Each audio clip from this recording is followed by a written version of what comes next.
The morning had started the way I'd planned it for 3 weeks, 5:47 a.m. My alarm went off before Marcus even stirred. I lay there for a moment in the dark, listening to him breathe, and I thought about 7 years. 7 years of Sunday pancakes and arguing about thermostat settings and building something together, brick by careful brick. 7 years, and I still wanted to surprise him. That, I would later understand, was always my particular flaw. I kept choosing romance over clarity. I kept choosing the version of Marcus I wanted to see over the one standing right in front of me. I got up quietly, dressed in the dark, and drove to the Meridian Hotel before the city had fully woken up. The Meridian sits on Brickell Avenue, 42 floors of glass and pale limestone, the kind of hotel that makes you feel like your life is momentarily more elegant than it actually is. I've been coming here since long before I met Marcus. The property is held under Ashford Interiors LLC, my company, incorporated in 2014, 2 years before our wedding.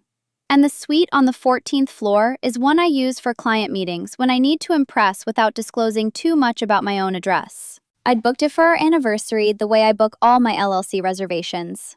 Quietly, efficiently, without making a production of it. The front desk staff knew me. Ms. Ashford. The morning manager, a composed young man named Elliot, nodded as I came through the revolving doors. Suite 1407 is ready. The flowers were delivered at 5:30 as you requested. Thank you, Elliot. I handed him a sealed envelope. Room service order for 2. Have it arrive at 7 this evening, not before. He took the envelope with both hands.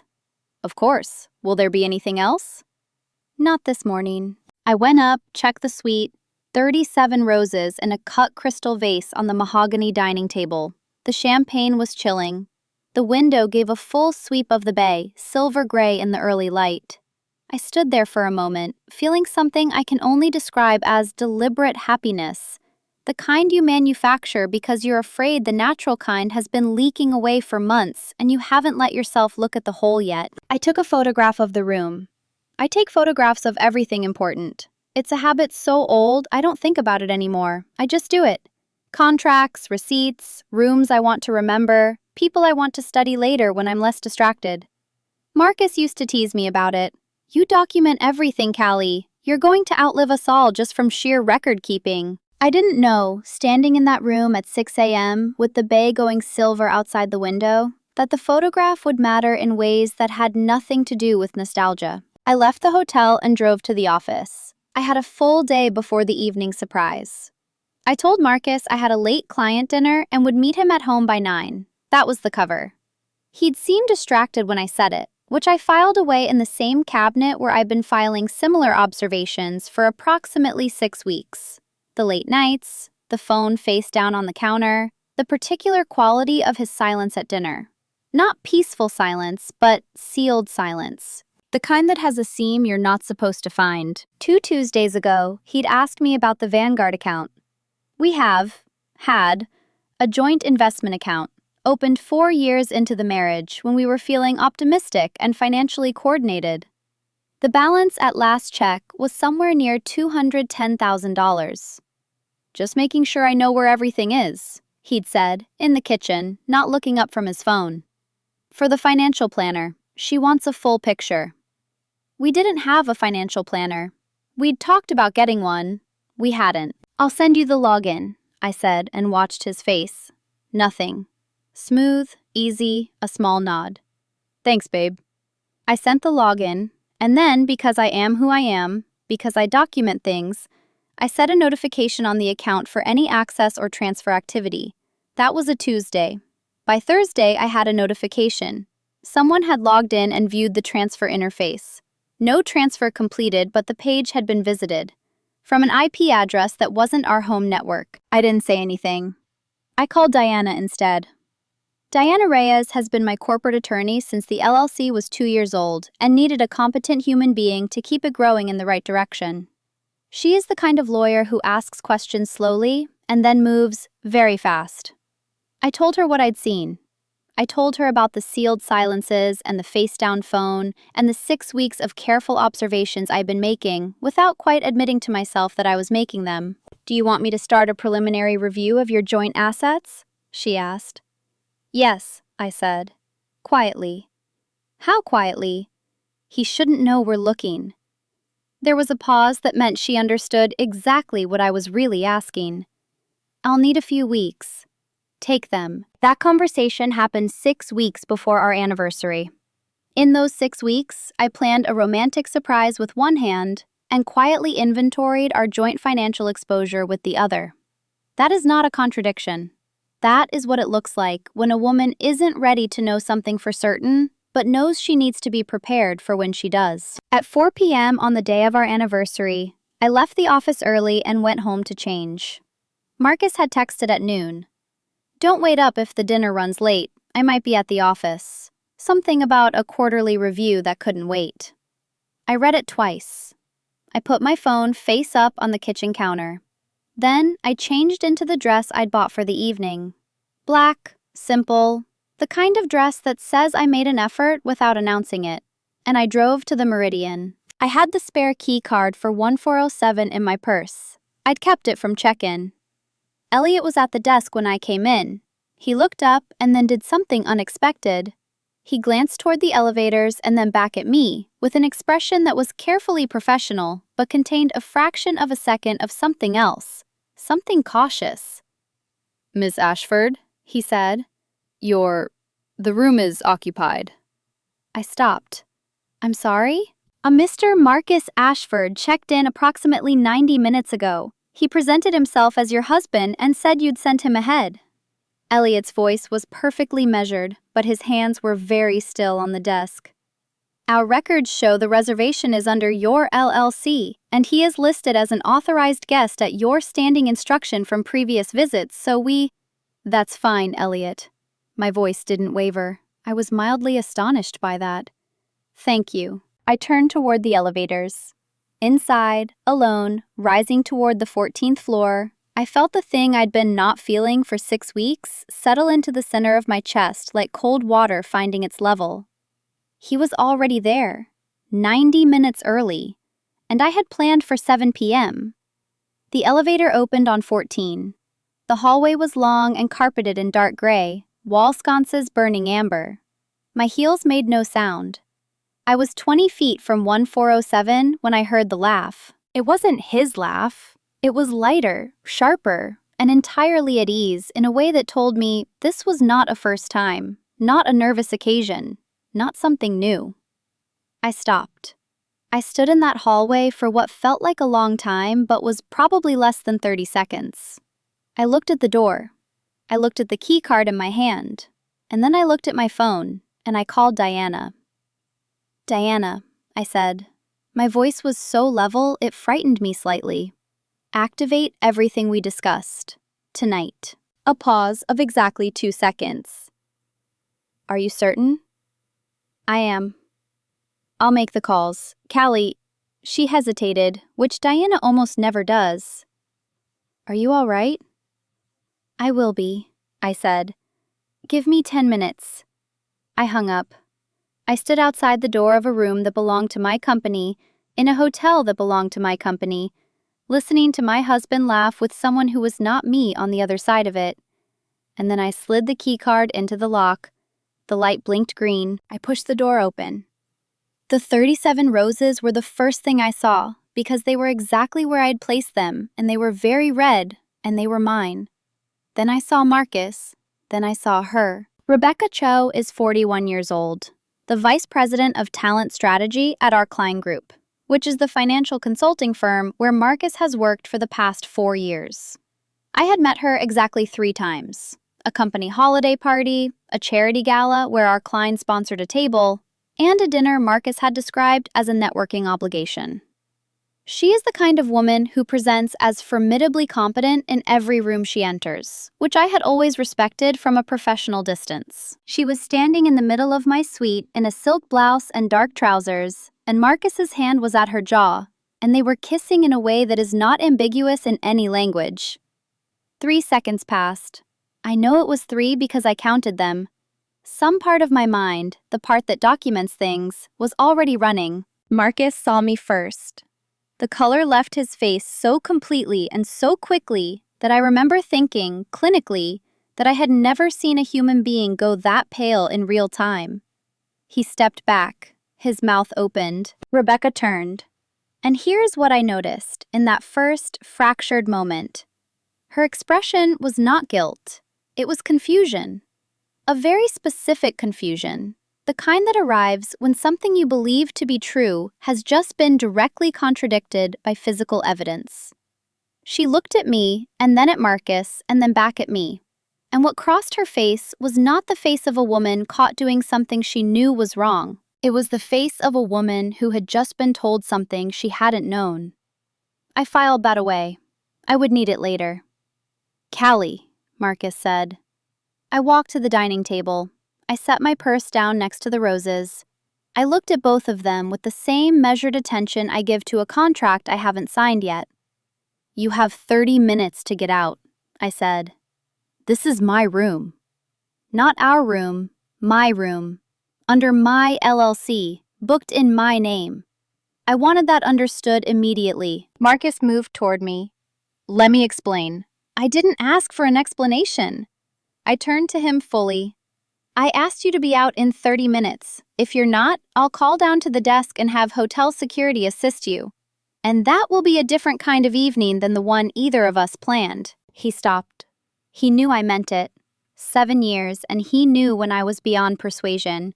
But I think what stopped him was that he expected tears, or volume, or collapse. And instead, he was receiving the particular tone I use in business meetings when I've already made my decision and someone is attempting to change it. Rebecca picked up her bag from the chair nearest the window. She was looking at me with an expression I couldn't fully read yet. Not remorse, not defiance. Something more complicated. "I didn't know you'd be here," she said. Her voice was careful. "I know," I said. And I meant something by that, but I didn't explain what. They left. The door closed. I stood alone in the suite with the roses and the chilling champagne and the bay dark outside the window now. And I sat down in the chair by the desk, and I put both my hands flat on my knees, and I breathed. I did not cry. I want to be honest about that, because it matters to what came after. I did not cry. I don't know exactly what that means about me. I think it means that some part of me had known, had been documenting and observing and quietly preparing for 6 weeks. And by the time I was sitting in that chair, the grief had nowhere new to land. It had already found its level. Diana called at 8:23 p.m. "The joint accounts are frozen as of 8 o'clock, she said. "The Vanguard account, the Chase joint checking, the savings. I've also placed a notation on the property deed for the house. Nothing can transfer without both signatures flagged through my office." Good. I looked at the roses. They were very beautiful. 37 of them. "Diana, how long does it take to request transfer records on a joint account? Historical transfers, anything going back 12 months? A pause. "I can have a subpoena-equivalent civil request filed by tomorrow morning if there's a basis for—" "There's a basis," I said. "I'll send you a screenshot of the account access notification from 6 weeks ago." Another pause, longer this time. "Callie, is there something specific you think we're going to find?" I thought about Marcus's voice in the kitchen. Just making sure I know where everything is. The careful flatness of it, the phone face down, the sealed silences. "I think," I said, "that my husband has been trying to move money, and I think he may have been doing it in a way that requires more than a divorce attorney." Diana was quiet for 3 seconds. "I'll call you at 9 tomorrow morning." I ordered room service. The dinner for 2 I'd arranged, because I had paid for it, and I was hungry, and I saw no reason to waste it. And I sat at the table with 37 roses, and ate salmon and asparagus, and drank half a glass of the champagne, alone, in the suite I owned, on the evening of my 7th wedding anniversary. I took a photograph of the table, old habit. And then I noticed something I had not noticed when I came in. On the coffee table by the sofa, where Marcus and Rebecca must have been sitting before they moved to the middle of the room, there was a leather portfolio. Marcus's. I recognized it. I'd given it to him 2 Christmases ago. Dark brown with his initials embossed in the corner. He'd left it behind in the rush to leave. I looked at it for a long time without touching it. Then I picked it up and I opened it. Inside, tucked behind the yellow legal pad where Marcus kept his meeting notes, were 3 sheets of paper, folded in thirds, the way documents come from a notary's office. I unfolded the first one. I read it carefully, all the way through, and then I set it down on the coffee table and looked at the bay. The bay doesn't care about anything. That's what I like about water. It simply continues. I picked up my phone and took photographs of all 3 documents, front and back, in the good light of the suite's overhead lamp. Then I refolded them exactly as I'd found them and placed them back in the portfolio exactly as I'd found it. I called Diana again. "I need you to look at something tonight," I said. "I'm going to send you 6 photographs right now." "It's nearly 9 o'clock, Callie." "I know what time it is." She picked up the photographs and called me back in 11 minutes. "Where did you get these?" Her voice had changed. The careful professional remove was still there, but underneath it was something sharper. "They were in my husband's portfolio in the hotel room." "And you're certain these are the originals, not copies?" "I photographed them. I left them where I found them." "Callie." Diana spoke slowly, the way she does when she is constructing something complex in her mind and needs the words to match the architecture. "2 of these 3 documents bear what appears to be your signature. The third has your signature block, but the signature itself looks inconsistent with the others." "I didn't sign any of them," I said. The silence that followed lasted 4 seconds. "Then we have a problem," Diana said. "And the problem isn't a divorce." Diana Reyes arrived at her office at 7:15 the next morning with a forensic document examiner she'd worked with twice before on estate fraud cases. His name was Philip Marsh. He was 63 years old. He had the deliberate patience of a man who understood that accuracy mattered more than speed, and by 9 a.m., he had examined high-resolution prints of my 6 photographs and given Diana his preliminary opinion. She called me while I was sitting in my car in the hotel parking garage, because I had not gone home. "Philip's preliminary finding," Diana said without preamble, "is that the signatures on documents 1 and 2 are consistent with a high-quality digital reproduction of your authentic signature, the kind produced by scanning an existing signature and lifting it onto a new document. Document 3 is different. The signature on document 3 appears to have been traced. Different pen pressure, slight deviation in the baseline of the letters. 2 methods, same intent." I sat with that for a moment. 2 methods. Someone had tried 2 different techniques for forging my name, which meant this was not impulsive. This was iterative. Someone had been learning. "What are the documents actually transferring?" I asked, because I had read them the previous night, but I needed Diana to tell me the full legal picture. Document 1. A transfer of beneficial interest in the joint investment account at Vanguard, the $210,000 account, to a third-party recipient. She paused. "The recipient named is Rebecca Cho." I closed my eyes, opened them. Continue. Document 2. A deed of transfer for the vacation property in the Keys. You and Marcus own it jointly. It was appraised at $95,000 last year. The transferee on Document 2 is also Rebecca Cho. And Document 3? Document 3 is a transfer of your equity stake in the jointly held vehicle, the Range Rover, which has a current market value of approximately $34,000. This one names a different recipient, a holding company called Tidewater Consulting LLC, registered in Delaware. A pause. I ran a quick check this morning. The registered agent for Tidewater Consulting is Marcus Ashford. I let that sit in the air of my parked car. Marcus had been trying to transfer assets to himself through a shell company. And he had been trying to transfer the larger, more liquid assets, the investment account, the real property, to Rebecca. The implication assembled itself with horrible clarity. He had promised her these things. He had been using the financial transfers as, what? Evidence of sincerity? Proof of commitment?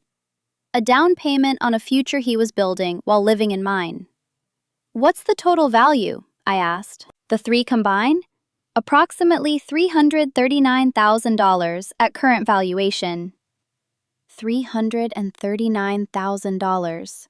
7 years of a marriage, condensed into 3 forged documents and a portfolio left behind in a hotel room. When were they notarized? I asked. Document 1 was notarized 5 months ago. Document 2, 3 months ago.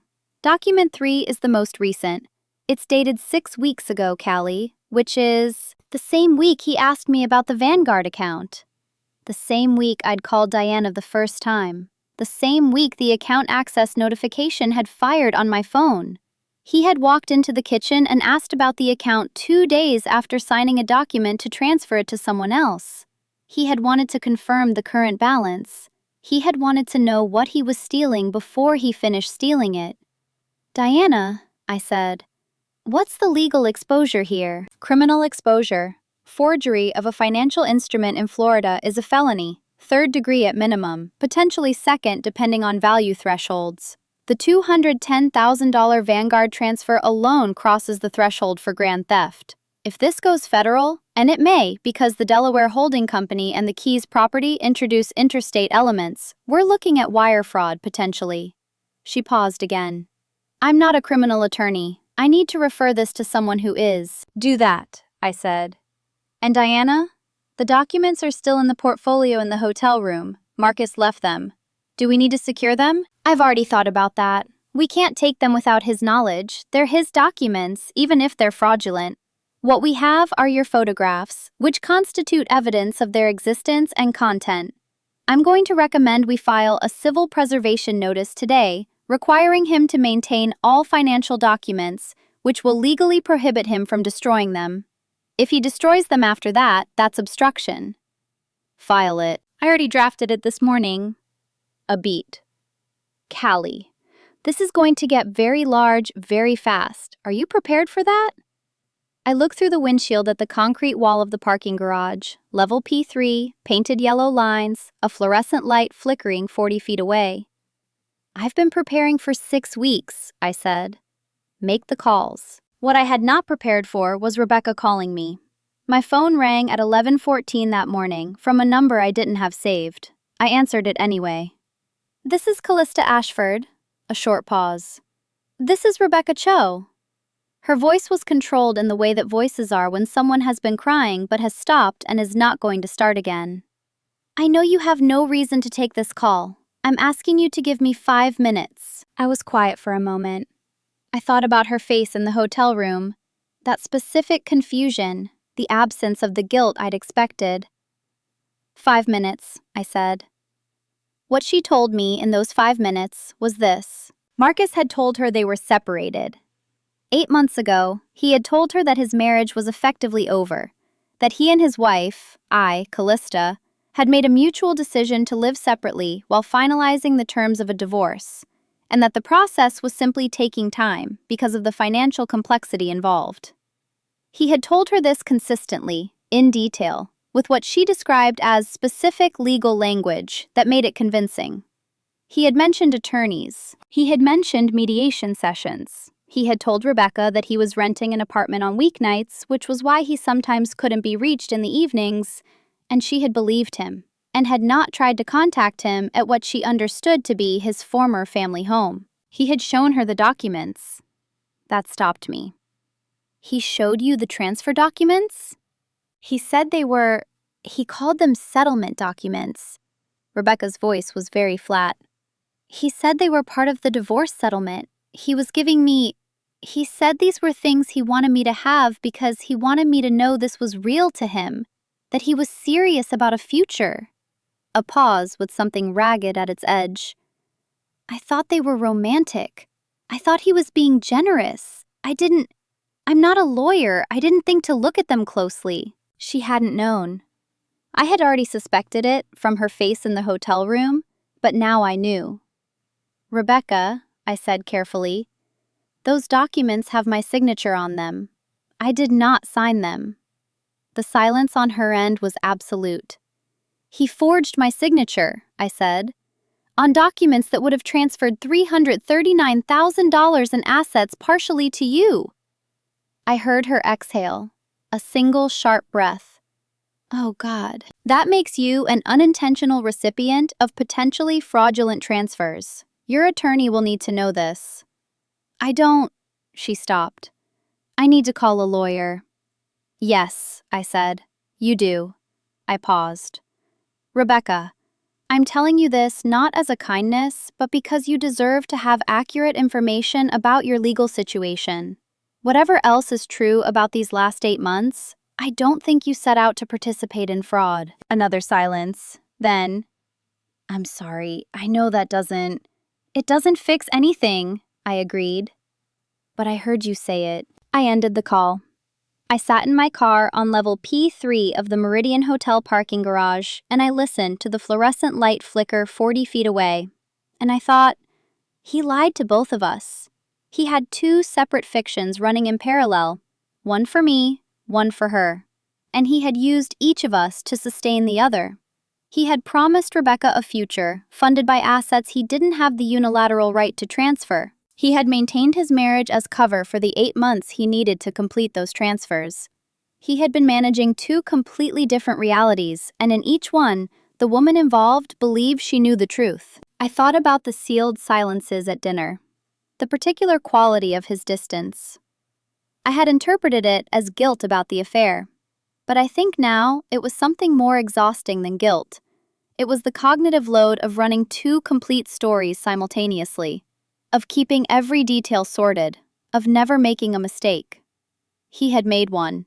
He'd left his portfolio in the hotel room. That evening, Diana called with a name. Carter Webb, a criminal defense attorney she recommended. Not for Marcus, but to advise me as a victim in a potential criminal proceeding. I called him. He listened to everything I described. The forgery plus the fraud plus the interstate elements, he said. This is going to the FBI's Financial Crimes Division. Are you willing to cooperate fully with a federal investigation if it comes to that? Yes, I said. And the documents are still in the hotel room? As far as I know. I need you not to go back to that room, and I need you to send me those photographs tonight. We're going to get ahead of this before he realizes what he left behind. He already knows, I said. He'll have gone back for them by now. Do you have the photographs? 12 of them, time-stamped, taken at 9:47 p.m. last night. I could hear Carter Webb settle into something like professional satisfaction. Send them now, he said. And Miss Ashford, you did the right thing not taking those documents. You just preserved your own credibility. I sent the photographs. Then I went back to my office, not home, not yet. And I sat at my desk and I opened my LLC records and I began to understand, for the first time in a long time, exactly what I actually owned. The FBI made contact on the Wednesday. Specifically, it was Special Agent Tara Omandi of the Miami Field Office's Financial Crimes Unit, and she called Diana's office first, as a professional courtesy. And Diana called me, and by Thursday morning, I was sitting across a conference table from Agent Omandi and Carter Webb, and giving a formal statement that lasted 3.5 hours. Agent Omandi was 40-something, with a quality of attention that made you feel your words were being measured as they left your mouth. She asked her questions with the careful layering of someone who already knows some of the answers and is determining whether you know them too. By the end of the first hour, I had the impression she had already built most of the picture before I arrived, and what she needed from me was the specific texture of what I had lived inside of it. When did you first notice a change in his behavior? She asked. Approximately 8 months ago, I said, which was, as I now understood, exactly when Marcus had told Rebecca the marriage was over. And you filed the asset freeze 6 weeks ago based on the unauthorized account access? Yes. Prior to the incident at the hotel, had you made any attempt to confront your husband? No. She looked up from her notepad. Why not? I thought about how to answer that honestly. Because I wasn't certain enough of what I was seeing, and because I needed time to understand what I actually had before I said anything. She considered that. What you actually had being the LLC, the sole asset accounts, the documentation of your financial position? Yes. She nodded once and wrote something I couldn't read from across the table. Ms. Ashford, I want to ask you about the hotel suite specifically. You made the reservation under your LLC. Your husband checked in and presented himself as an authorized guest. When he left the portfolio behind, were you surprised that he left something that incriminating? I had thought about this. I think he was rattled, I said. He didn't expect me to be there. He had calculated around the fiction that I thought he was working late. When the fiction collapsed in real time, he left quickly. He didn't go back for it? He did, actually. Elliot, the morning manager at the Meridian, told me Marcus returned at 10:15 that evening, approximately 40 minutes after I found the portfolio. He asked for access to the room to retrieve something he'd forgotten. Elliot informed him that the suite was exclusively under the LLC's reservation, and that without my explicit authorization, he couldn't grant access. Agent Amande paused. And you hadn't given authorization. I had not. The faintest shift in her expression, something that wasn't quite a smile. So he couldn't get back in. He could not. And the documents were still there when hotel staff checked the room the following morning? They were. I had asked Elliot to log the room's contents for the checkout inspection. The portfolio was itemized. Diana secured a civil preservation order by 8 a.m. that morning, and the documents were surrendered to your office along with the portfolio as part of the evidence collection. She wrote something else. Miss Cho has already spoken with us, she said without looking up. Her account is consistent with yours regarding what she was told about the status of your marriage. The transfer documents are a more complex matter for her. She was a named recipient, but given the evidence of her statements to you and to us, and the lack of any indication she knew the signatures were forged, the current assessment is that she was not a co-conspirator. I told her to get a lawyer, I said. She did. She's cooperating fully. A pause. Your husband, as of yesterday evening, has retained counsel. He has not yet made a statement. Of course he hadn't. Marcus was not a stupid man. He was a man who had made a catastrophic miscalculation, and he knew it, and he was not going to accelerate his own destruction by speaking before he understood the shape of it. But the shape was already assembling without him. Arkline Group's internal legal team reached out to Diana on a Friday. The problem for Arkline was this. Rebecca Cho was a VP. She had received, or had been in the process of receiving, financial transfers from a direct report. Whether or not she had known they were fraudulent, the existence of a financial relationship between a supervisor and a subordinate involving assets worth hundreds of thousands of dollars was a material violation of Arkline's conflict of interest policy. The company had become aware of the situation through the civil preservation order, which had been filed in public record. Rebecca was placed on administrative leave, pending an internal investigation that same Friday. Marcus was called into a meeting with Arkline's Chief Human Resources Officer on Monday morning. It lasted 22 minutes. Diana's contact at the firm, a corporate attorney she knew socially, told her afterward that Marcus had been asked directly whether he had represented himself as legally separated to a superior at the firm, and Marcus had said he needed to speak with his attorney before answering any questions. He was terminated effective immediately for violation of the company's ethics policy, pending completion of the internal investigation. 7 years of climbing at Arkline, a title that meant something to him. A VP track he had been working toward with the focused ambition of someone who had decided that professional success was the only form of security that mattered. Gone in 22 minutes. I heard about it through Diana. I didn't feel triumphant. I want to be accurate about this. I felt something flatter and more final than triumph. Triumph has heat in it. What I felt was the quiet of something that was over. He came to the house on a Tuesday night, 11 days after the hotel. I had known he would. I had thought about it in the way you think about things you are preparing for. I had considered what I would say, what I would not say, what I would permit myself to feel in his presence. I had decided in advance that I would not raise my voice. Not because I wasn't angry, I was, in ways I was still discovering the dimensions of, but because raising my voice would have been for me, not for anything that needed to happen in that conversation. He knocked. I opened the door. He looked like he'd lost weight in 11 days, which is the kind of thing the body does when it's in sustained shock. "Can I come in?" he asked. I stepped back and let him into the front hallway. I didn't take him further than that. He stood on the tile in the hallway, and he looked at me, and for the first time since the hotel, he appeared to be fully present. Not performing, not calculating, just standing there, with the wreckage of his own choices visible on his face. "I need you to withdraw the criminal complaint," he said. "No. Callie, that isn't something I'm going to do, Marcus."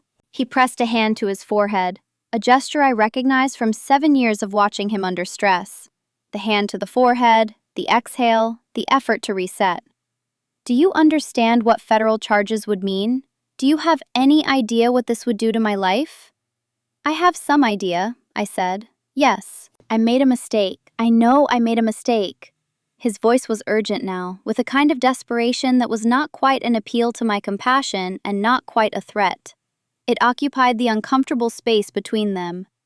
I panicked. I thought I could manage the financial side separately from everything else, and I know how that sounds. "It sounds like you thought you could steal from me while living in my house," I said. He flinched. "You forged my signature on documents to transfer $339,000 in jointly held assets," I said.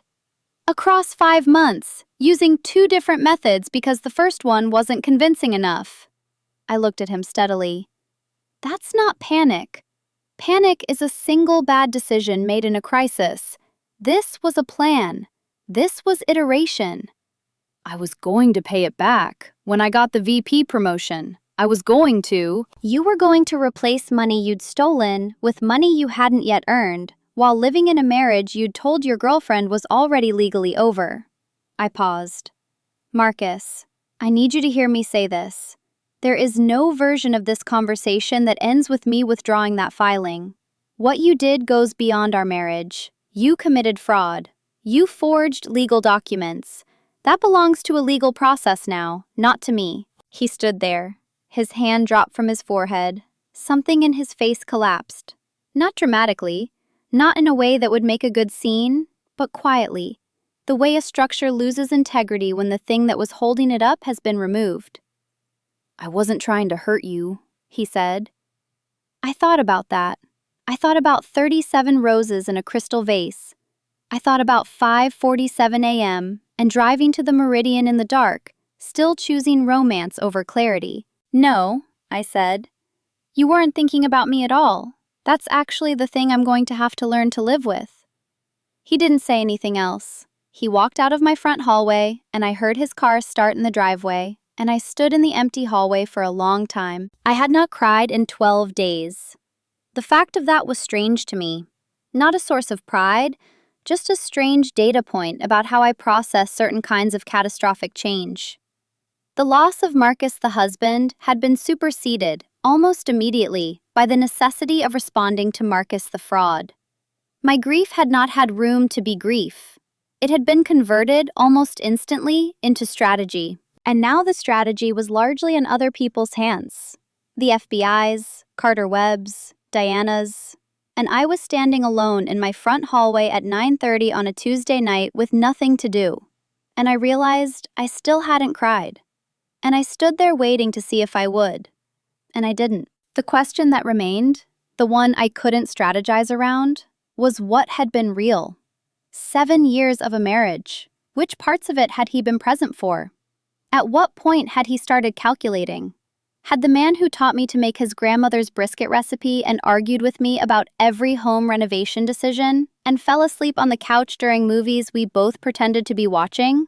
Had that man been running the same fraud operation underneath it all? Or had he changed at some point, become someone else, and I had simply been too romantic to see it? I didn't have an answer. I wasn't sure I ever would. That, I was beginning to understand, was the real cost. Not the $339,000, not the federal proceedings, not even the 7 years. The real cost was the uncertainty about what had been true. That was the thing the law couldn't recover for me.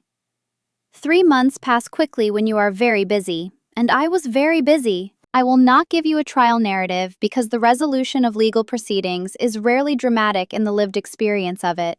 It is paperwork and waiting and carefully worded emails from attorneys, and then, occasionally, a phone call with a piece of information that rearranges something in your chest.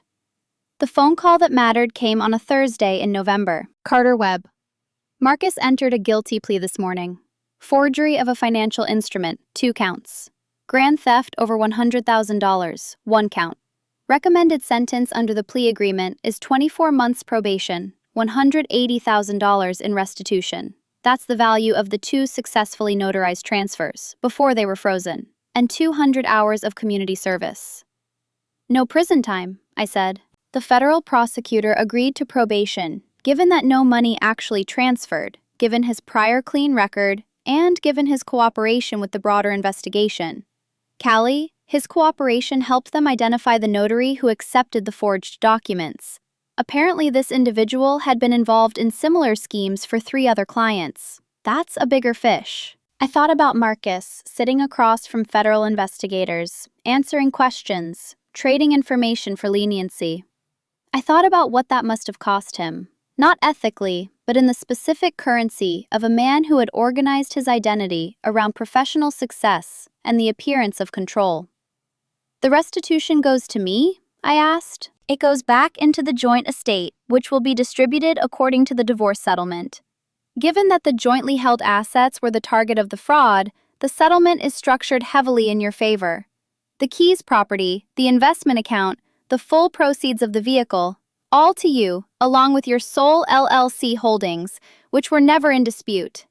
Net to you after legal fees will be approximately $290,000 in transferred or retained assets. And the house? You keep it. He's been renting a room from a college friend for the past 2 months. He has no claim to your LLC assets, and his own savings, which were minimal as it turns out, were largely consumed by his legal fees. I sat with that. The arithmetic of a marriage's dissolution. $290,000 in retained assets, 7 years, 2 people, and a portfolio left in a hotel room. Thank you, Carter, I said. Send Diana the documentation when it's finalized. Rebecca Cho's situation resolved differently. The internal investigation at Arkline concluded that she had not knowingly participated in fraud, a finding consistent with the FBI's assessment and her own cooperation throughout. She was not criminally charged, but the conflict of interest violation stood. An executive had entered into what the company characterized as a financial entanglement with a subordinate, regardless of whether she had understood the full nature of the documents. She resigned before the termination process was complete, which is a distinction that matters on a resume, but not in much else. I knew she was looking for work because a mutual professional acquaintance mentioned it, without knowing the full story.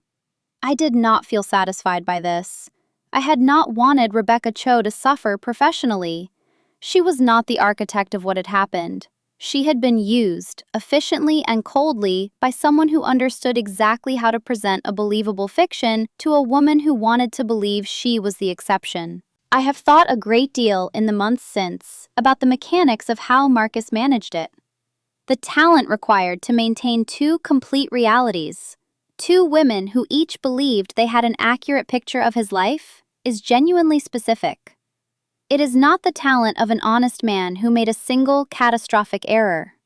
It is a practiced facility with narrative, with the management of information, with the calibration of what each person needs to believe to remain compliant. He applied the same talent to his career. He applied it to his fraud.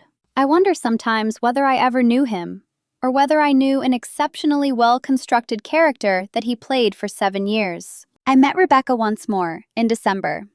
I had thought about whether to make contact, and why, and what I actually owed her versus what I was telling myself I owed her. The honest answer was that I didn't owe her anything, but there was something she deserved to have, and nobody else was going to give it to her. I asked Diana to pass along my contact information. She called me on a Saturday morning, and we agreed to meet for coffee at a place neither of us usually went, in a neighborhood equidistant from both our offices. She was already there when I arrived. She had the look of someone who has been reorganizing themselves internally for several months and is not quite done. Composed, but with something still finding its new position. I sat down, I ordered coffee. I put a folded piece of paper on the table between us, and I said, "I'm not here for an apology. You already gave me one. and I heard it. She looked at the paper. What is that? It's a printout of the email thread between Marcus and his personal attorney, which was disclosed during discovery. I pushed it slightly toward her. Specifically, the thread from 8 months ago, when he was establishing the narrative he planned to use with you, the language he drafted, the specific lies. Mediation is ongoing. We've agreed on a parallel living arrangement. It's just a matter of finalizing the paperwork. He workshopped those phrases with his lawyer before he used them on you. She unfolded the paper. She read it. Her face did not change expression. It went very still, which is different. I'm showing you this, I said, because I think you have been doing over the past 3 months what I have been doing. Wondering which parts were real. Wondering whether you should have seen it. Reconstructing the last 8 months and looking for the signs you missed. She looked up at me. And the honest answer, I said, is that there were some signs, but there were also a great many carefully constructed fictions, professionally maintained, designed specifically to survive scrutiny. You didn't fail to see it. You were managed. Those are different things. She was quiet for a moment. Why are you telling me this? Because, I said, I would have wanted someone to tell me. We sat there for another 20 minutes, drinking coffee and not quite talking about everything.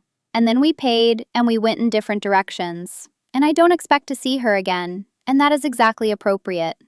I am not a character in her recovery story. She is not a character in mine. In January, I signed the papers for a second property acquisition through the LLC. It is a small commercial building in Wynwood, 3 units, good bones, needs significant renovation, which I find I am looking forward to. I have a contractor I trust and a realistic timeline and a budget that reflects what the work actually costs instead of what I want it to cost, which is a discipline I have been practicing in other areas of my life as well. I go to the Meridian sometimes, not to the 14th floor. I've rented that suite out consistently since October, and it is simply a revenue-generating asset now, which is what it should have been all along. But there is a cafe on the ground floor with good light in the mornings and very decent espresso. And I go there, and I open my laptop, and I work. And I look up sometimes at the lobby, and I think, this building is mine. Not in an acquisitive way, in the way that you look at something you built and feel the solid fact of it. There are things I am still learning to feel properly. I am learning to feel the loss of the marriage as a loss, not as a problem I solved, not as a legal matter I navigated, but as an actual grief for an actual thing that I actually loved, or loved the version of that I could see from where I was standing. That is slow work. It doesn't follow a schedule. I am learning that the question of what was real doesn't have a clean answer, and that I will probably be living alongside that uncertainty for longer than I'd prefer. And that living alongside uncertainty is not the same thing as being destroyed by it. I am learning, this is the part I didn't expect, that the competence I relied on to get through those first terrible weeks also kept me at a distance from the actual weight of it. Strategy is useful. Strategy also keeps you moving when sometimes you need to stop. I have been stopping more. It turns out, stopping is also a skill. If I have a summary of what I know now that I didn't know before, it is this. I used to think that trusting someone meant choosing not to see their flaws too clearly. That love required a certain willingness to look past the edges of a person, to grant them the benefit of what you hoped they were rather than what you could observe them to be. I thought that was generosity. I think now it was fear. Fear that if I saw Marcus too clearly, I would stop loving him. And I wanted to love him. And so I chose softness over accuracy. Trusting someone is not the same as choosing not to see them. Real trust requires that you see the person, fully, plainly, including the parts that are inconvenient or incomplete or inconsistent with the story you want, and that you choose them anyway, with your eyes open, with your documentation in order. I did not have that with Marcus. What I had was a version of him I'd co-authored, and I protected it longer than I should have because I wasn't ready to write a different story. I'm writing a different story now. The LLC is 7 years old this spring. I am taking it somewhere I couldn't have planned when I incorporated it because I am a different person than I was then, and different people build different things. The roses? I don't buy those anymore. Not because of the associations, though the associations are real. Because I don't need to manufacture romantic gestures for an audience of one who isn't paying attention. When I do something intentional and meaningful for someone in my life now, it's because I can see them clearly enough to know what it is they actually need. That is not a small thing to learn. It cost quite a lot. But I'm keeping what I learned, and I'm not keeping anything else.